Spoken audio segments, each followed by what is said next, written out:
So this is one of the rare cases where I'm glad an anime baited us along into thinking something horrible happened, then next episode immediately it reveals that it was nothing other than dummies being burned alive, and that makes me happy because I didn't want Mob to suffer that much as it would have allowed him to be a total and scary badass. I'm glad that this was just Mr. Fireboy being a little too dramatic in trying to get Mob to fight for the cause, because essentially we know who Mob is. He isn't going to fight against people unless he absolutely loses his cool, so it was a dick move, but at the very least he isn't as bad as he was made out to be last week. This episode did a whole lot. It was setting up this kind of world domination arc, which seems to be something that's going to be pretty incredible. Some of the best stuff probably in this season of Mob Psycho. The entire intro sequence with Mob losing his cool I thought was really well done because Dimple immediately is scared out of his mind. He's bullshitting. He believes that there's a chance that these could be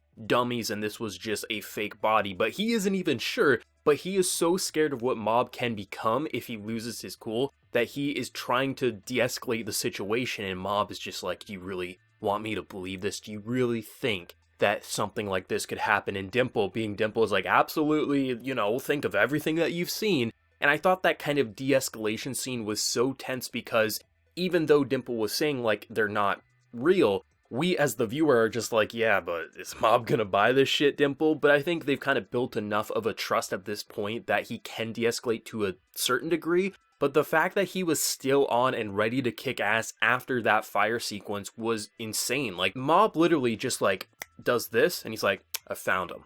And usually I'd say, has he ever done that before? Isn't that kind of like pulling something out of thin air? But Mob, when he's at 100%, he has an unlimited supply of power. It's not insane to think that he would be able to do things he normally wouldn't because now he's at his full capacity. He can do crazy things, and when he jumps down and starts kicking ass, that was pretty intense, There wasn't anything too crazy about what Mob was doing. It was more to showcase how broken and snapped Mob was, and that when Mob reaches this emotional level, who can really stand in his way? Just seeing all these powers play out against Mob because Mob just wants to see who did this, who created this decoy for him to lose his cool, and he's just like, well, you don't have this ability? Alright, get out of here. Oh, what is your ability? Is that all? Get out of here. He's pounding the faces into these people, and it was intense and a little frightening to see because on one hand, I'm like, this is badass, Mob, keep kicking ass, but on the other hand, I'm like, well, I don't want Mob to lose his cool and just not be able to come back to who he once was, the lovable goofball Mob.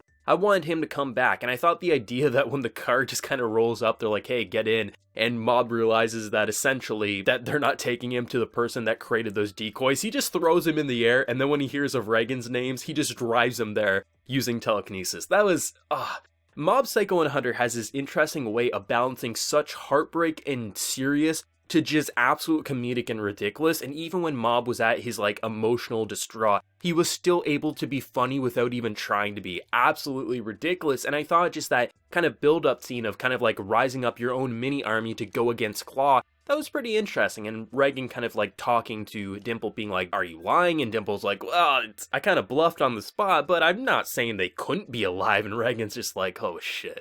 What's going on here? Reagan already is like being worshipped again as Master Reagan, but I like how this time he's not too much of a con artist in this situation, but he still has his moral support here, and Reagan just trying to de-escalate Mob. It's really heartwarming to see that Reagan convincing Mob that his family is okay is what brought him back down to like 2%, I think is what he was.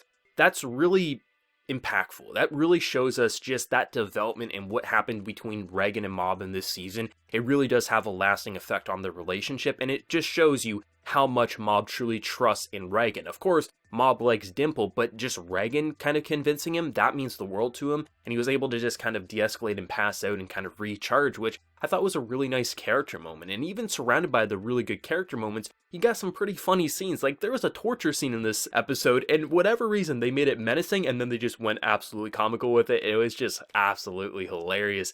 It was such a intense episode, because even though they immediately just say, his parents aren't dead, they even show us, his parents aren't dead, this guy just had a bit too much fun burning down the house and kind of making it seem like so he would join the fight, but everything kind of de-escalated rather quickly. But even after they said his parents and brother are fine, they didn't let Mob just kind of decompress. Mob didn't just go back and snap too. I like that, because that's kind of what I would expect, that if he learned that these were fakes, he would just calm down because that's such a breath of fresh air for him. But in actuality, he is so pissed that he needs to get revenge, and you don't see Mob as someone who wants to get revenge, which is why that entire first sequence was so well thought out and detailed and just impactful for the viewer watching. And then seeing kind of the rise of Claw and what they're doing, seeing the different powers at play. There's one guy who looks like he's not menacing at all, and then he gets a ginormous and is just like this child in a macho man body, whatever you want to call it that, which was pretty funny. But just seeing the sheer power of Claw,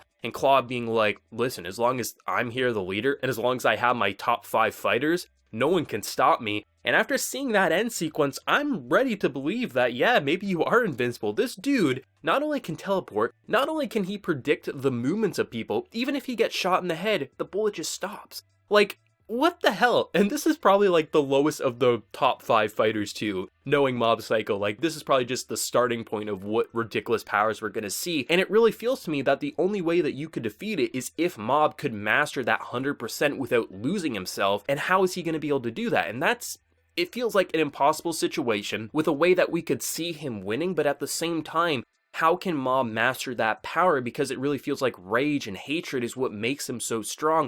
How can he build up? He's going to have 100% something that's going to let him kind of win in this situation. And that's going to be pretty fun to see if Mob can get back up to 100% positivity or something to be able to defeat Claw alongside these characters, and how kind of Reagan's new crew is going to be incorporated to the fight. He's almost having fun just trying to see what this guy can do, and you're seeing the multitude of layers of this person's power, which back in season 1 we thought he was pretty damn strong. In comparison to this guy, he's chump change. Like, no one can defeat this teleporting man at the moment. We kidnapped the prime minister. Like, where the hell is this world domination gonna go?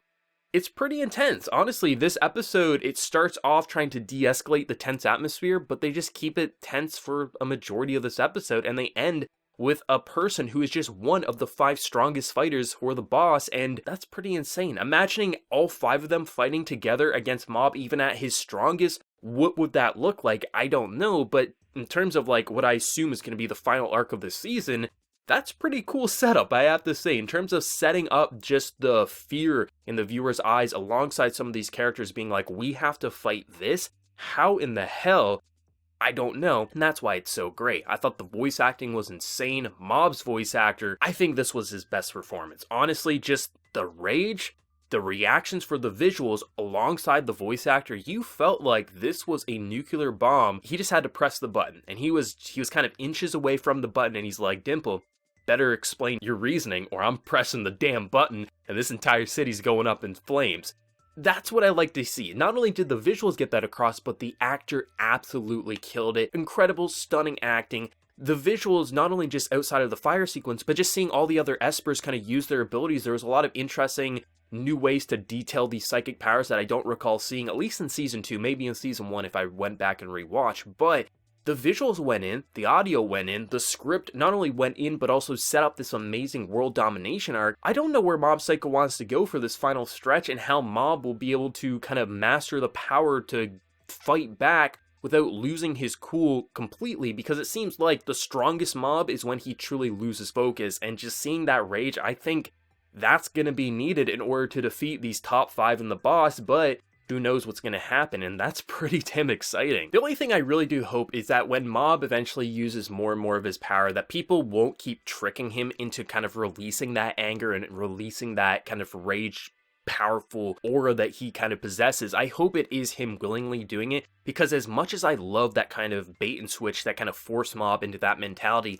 I'm really hoping that this will be a stepping stone for Mob to realize that it's time for him to fight back and he doesn't have to be tricked into fighting. I really hope that's what's going to happen, but only time will tell, because really they could do a whole lot here. They might continue to trick Mob, but if they make Mob actually just fight willingly and actually understand that it's time for him to use his power against someone who's trying to have world domination, I think that would be the best play in terms of the narrative. But only time will tell with what they're really going to do with this. This is definitely one of the most exciting parts of Mob Psycho. Then again, season 2 is kind of like the most exciting part of Mob Psycho. You got the amazing development, you got the moments where you're just like, they can't really be dead, but maybe they could be dead, and then, oh, they're not dead. But still, that doesn't change the fact that Mob's about to destroy this entire city. You got world domination at play. This is even worse than what we saw in season 1. Like, it really feels like Claw has the upper hand at the moment, and even when they're just kind of like taking over the billboards and stuff, This is just like their setup. When you actually see them like kidnap a prime minister, that's when you start believing that these guys really can defeat this entire world if they want to, and I'm pretty excited for the future of Mob Psycho 100. I don't know where it's going to go. I don't know how Mob's character is going to continue to grow and evolve, but you know it's going to, especially because we still have quite a few episodes left in the season. Let me know down in the comment section below for manga readers for what you read in the manga. Did this live up to your expectations? Did just the way the colors and directing kind of explode on the screen, did that leave you very impressed, or was it lackluster for what you were hoping for? And for anime originals, how did you feel about the bait and switch of them not being dead? Are you glad like myself, or were you actually hoping that they'd stick to it? Whatever you're feeling, let me know down in that comment section below. And remember to leave a like if you did enjoy, and also hit that subscribe button if you're new around here. But until next time, everyone, please take care and have a good one.